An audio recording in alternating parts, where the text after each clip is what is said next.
Usuario de 24horas.com nos está directamente por de guarda de policía aqui na Chava. Está caminhando para mais ou menos algo para 2 da tarde.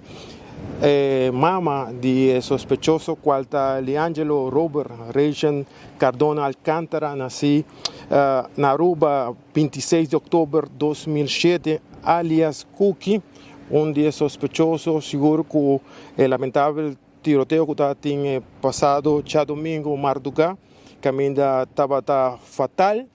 A informação que nós temos com o update está que sua mama a entregue aqui na guarda de polícia Chava.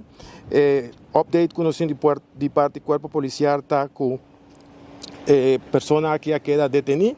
Muita informação nós não temos sobre isso aqui. Está a guarda de informação de parte do Ministério Público, mas sim nós temos informação que para mais ou menos 2 horas da tarde a mama a entregar muito homem aqui Leangelo, que estava prófugo por par de dias. Essa informação que nós temos foi aqui de guarda de polícia na Chava. Assim que nós temos mais informação, nós trazemos para os usuários de 24horas.com. Envia mais a pessoa, a sua mama, a entregar aqui na guarda de polícia Chava para mais ou menos 2 horas da tarde.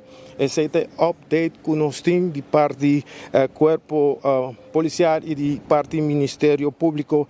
Mirando o caso triste e a pessoa aqui estava já um par de dias prófugo para a justiça. Jovem com apenas 18 anos de idade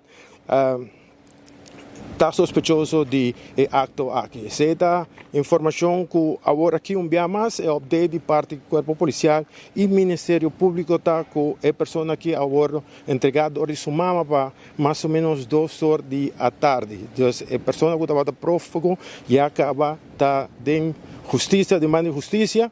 A informação que nós está trazendo para nosso usuário de 24horas.com. Exatamente nós temos 2 horas mais 20 minutos e para mais ou menos algo para 2 horas, sua mama havia entregado é sospechoso que por um par de dias, maneira não se mencionar, estava prófugo.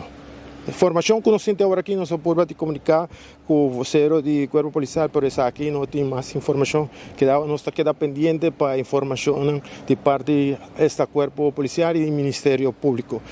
Agora, essa aqui é a informação que nós temos agora aqui, nós passa over para o estúdio e estava o nosso amigo servidor Eduardo Lorbe, atrás de câmera Isaac Amicia, dia mais com o update que o sospechoso Leangelo já acaba de mão de justiça. Não está promessa de notícia.